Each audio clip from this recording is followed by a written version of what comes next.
ज्येष्ठ इतिहास संशोधक, प्रख्यात लेखक, पुरोगामी विचारवंत तसेच मराठी शाहीचे भाष्यकार डॉक्टर जयसिंगराव पवार यांचे दिनांक 26 मार्च 2026 रोजी 85व्या वर्षी कोल्हापूर येथे निधन झाले.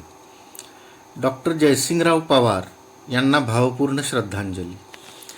26 मार्च 2026 रोजी गुरुवारी दुपारी त्यांच्या पार्थिवावर पंचगंगा स्मशानभूमीत शासकीय इतमामात अंत्यसंस्कार करण्यात आले.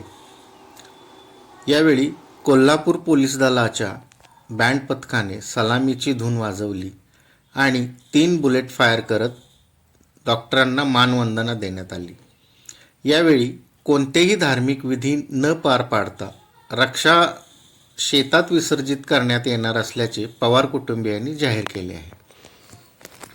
ज्येष्ठ इतिहास संशोधक डॉक्टर जयसिंगराव पवार यांचा जन्म 30 डिसेंबर 1941 रोजी सांगली जिल्ह्यातील तडसर येथे झाला होता.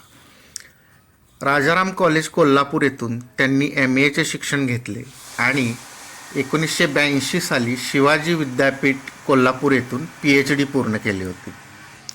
साल 1964 ते 1969 पर्यंत त्यांनी शिवाजी विद्यापीठातील मराठा इतिहास विभागात ऐतिहासिक कागदपत्रांच्या संशोधनाचे काम पाहिले होते. साल 1969 ते साल 2001 पर्यंत म्हणजे साधारण 3 दशके त्यांनी महाविद्यालयीन क्षेत्रात प्राध्यापक म्हणून कामकाज पाहिले.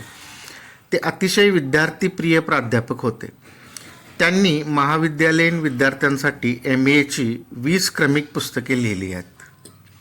डॉक्टर जयसिंगराव पवार यांनी इतिहास विषयक एकूण 45 ग्रंथ लिहिले आहेत. यातील प्रामुख्याने ग्रंथ पुस्तके म्हणजे महाराणी ताराबाई, सेनापती संताजी घोरपडे, मराठेशाहीचा मागोवा, राजर्षी शाहू स्मारक ग्रंथ आदी.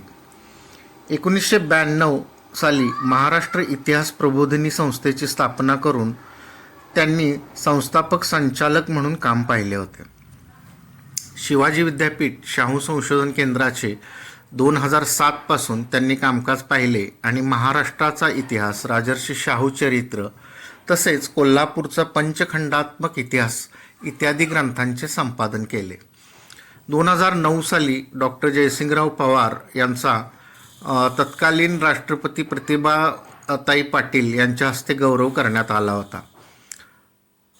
थोर इतिहास संशोधक डॉक्टर जयसिंगराव पवार यांच्या कार्याला सलाम आणि त्यांना भावपूर्ण श्रद्धांजली.